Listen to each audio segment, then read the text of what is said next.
Hello friends, नमस्कार and welcome to समाधान। साथियों, उम्मीद है कि आप सब अच्छे होंगे और साथ ही साथ आपकी स्टडी भी अच्छे से चल रही होगी। बिहार लोक सेवा आयोग बीपीएससी के माध्यम से प्रोजेक्ट मैनेजर यानी कि परियोजना जो प्रबंधक होता है उसके पद के लिए जो नोटिफिकेशन है वो फाइनली आउट हो चुकी है। ये लेवल 9 की पोस्ट होने वाली है। तो इसके लिए कौन कौन से एलिजिबल हो गए, एलिजिबिलिटी, सिलेबस, एज लिमिट, सभी चीज़ों को देखेंगे हम लोग। और चूँकि यहाँ पे कुछ बैकलॉग पद भी जुड़े हैं तो उसमें आपको एज में रिलैक्सेशन मिलने की उम्मीद है। तो चलिए, पूरी नोटिफिकेशन से ही सारी चीज़ क्लियर हो जाएगी। तो जैसे कि अभी हम लोग बीपीएससी की वेबसाइट पे आए हैं और यहाँ पे देखिएगा तो आज 8 जनवरी 2026 को for the post of project manager under industry department government of Bihar. आइए इस नोटिफिकेशन को हम लोग ओपन करते हैं और डिटेल्स में इसको समझते हैं। देखिए, सबसे पहले हम लोग इसका क्वालिफिकेशन ही देख लेते हैं, क्योंकि आए दिन आप लोग की शिकायत रहती है कि सर आप लोग पहले क्वालिफिकेशन बता दीजिए कीजिए कि हम लोग एलिजिबल हैं तो फिर आगे देखेंगे। ठीक है, ये लेवल 9 की पोस्ट है। अनिवार्य योग्यता में देखिएगा तो मैकेनिकल इंजीनियर या इलेक्ट्रिकल इंजीनियरिंग या सिविल इंजीनियरिंग या मेटलर्जिकल इंजीनियरिंग, टेक्सटाइल इंजीनियरिंग या केमिकल इंजीनियरिंग या कंप्यूटर इंजीनियरिंग या इलेक्ट्रॉनिक्स एवं टेलीकम्युनिकेशन इंजीनियरिंग या इंजीनियरिंग की किसी अन्य शाखा में कम से कम द्वितीय श्रेणी के या समकक्ष डिग्री हो। ठीक है, अब आपको घबराना नहीं है, ये तो इंजीनियरिंग के लिए हो गया।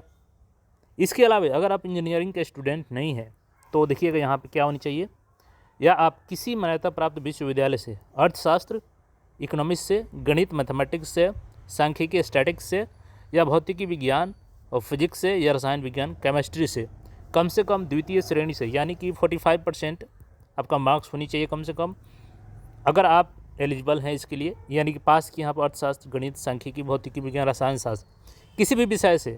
और यहाँ पर डिग्री का तात्पर्य क्या है, ऑनर्स कोर्स, यानी कि आपका ऑनर्स पेपर रहा है कोई भी एक सब्जेक्ट इसमें से, गणित, मैथमेटिक्स, सांख्यिकी, भौतिकी, रसायन, तो आप भी इस पोस्ट के लिए एलिजिबल हैं।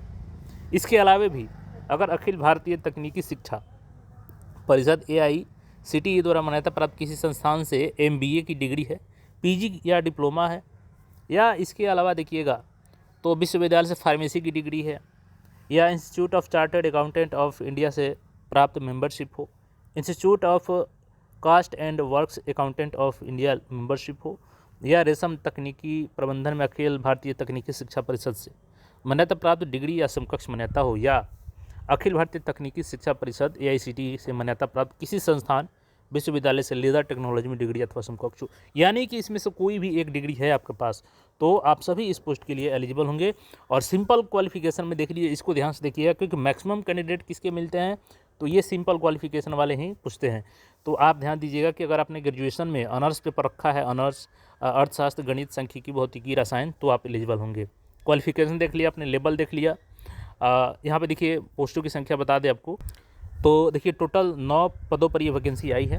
इसमें आरक्षित वर्ग का अनरिजर्व से 3 है, जिसमें 1 महिला के लिए है, EWS का 1 है। अनुसूचित जाति में देखिएगा इसमें 3 सीटें हैं, जिसमें से 1 बैकलॉग भी है। ठीक है, 1 बैकलॉग सीट है, 2 रेगुलर है, तो 3 पद है यहाँ पे। अनुसूचित जनजाति का नहीं है। अत्यंत पिछड़ा वर्ग EBC का 1 है, BC का नहीं है 1 भी सीट। पिछड़ा वर्ग महिलाओं का 1 सीट है, टोटल 9 पोस्ट है। और दिव्यांग में देखिएगा तो चलन दिव्यांगता OH में केवल 1 सीट है यहाँ पे, तो सीटों की संख्या लिमिटेड है इसमें। एज लिमिट देखिएगा तो 1/8/2025 के अनुसार न्यूनतम आपका 21 वर्ष होनी चाहिए। और बाकी कैटेगरी का देखिएगा तो जनरल का 37, पिछड़ा वर्ग, अत्यंत पिछड़ा वर्ग का पुरुष महिला का 40, अनुसूचित जाति जनजाति पुरुष महिला का 42 वर्ष होनी चाहिए। ठीक है, ये चीज़ें हो गई हैं। और यहाँ पे एज में देखिएगा तो वैसे उम्मीदवार जो दिनांक 1/8/2020 से 1/8/2025 तक उपयुक्त वर्णित अधिकतम उम्र सीमा के आधार पर पात्रता रखते हैं। यानी कि आपका 1/8/2020 से मैक्सिमम एज काउंट किया जाएगा, यानी एज में आपको यहाँ पे लगभग 5 से 6 साल रिलैक्सेशन मिल रहा है। तो 1/8/2020 के अनुसार आपका मैक्सिमम एज अपने कैटेगरी के अनुसार 37, 40, 42 है, तो आप इस पोस्ट के लिए एलिजिबल होंगे। ये हो गया। अब देखिएगा यहाँ पे चयन की प्रक्रिया की हम लोग बात कर ले तो विज्ञापित पद पर नियुक्ति हेतु प्रारंभिक परीक्षा का आयोजन किया जाएगा। प्रारंभिक परीक्षा केवल सामान्य ज्ञान का ही होगा। इसमें भारतीय अर्थशास्त्र एवं उद्योग से 70 अंक के प्रश्न रहेंगे। समसामयिक घटनाएं यानी करंट अफेयर्स, राष्ट्रीय अंतर्राष्ट्रीय 40 अंक के रहेंगे। और रीजनिंग से 40 अंक के प्रश्न रहेंगे। ये सभी MCQ होंगे आपके। और परीक्षा की अवधि आपकी 2 घंटे 15 मिनट की होगी। और जो इसमें सफल होंगे उनको लिखित परीक्षा के लिए इन्वाइट किया जाएगा। लिखित परीक्षा मौखिक के आधार पर ही आपका चयन किया जाएगा। परीक्षा 4 विषय की होगी। इसमें आपका सामान्य हिंदी रहेगा 3 घंटे का 100 अंकों का, अंग्रेजी रहेगा आपका 3 घंटे के 100 अंकों का, सामान्य ज्ञान रहेगा 3 घंटे का 200 अंकों का। ये हो गया। इसके बाद आपको एक वैकल्पिक विषय भी चुनना है। ये सारे वैकल्पिक विषय का लिस्ट है। 3 घंटे का ये भी पेपर होगा 200 अंकों का, और ये लिखित परीक्षा होगा।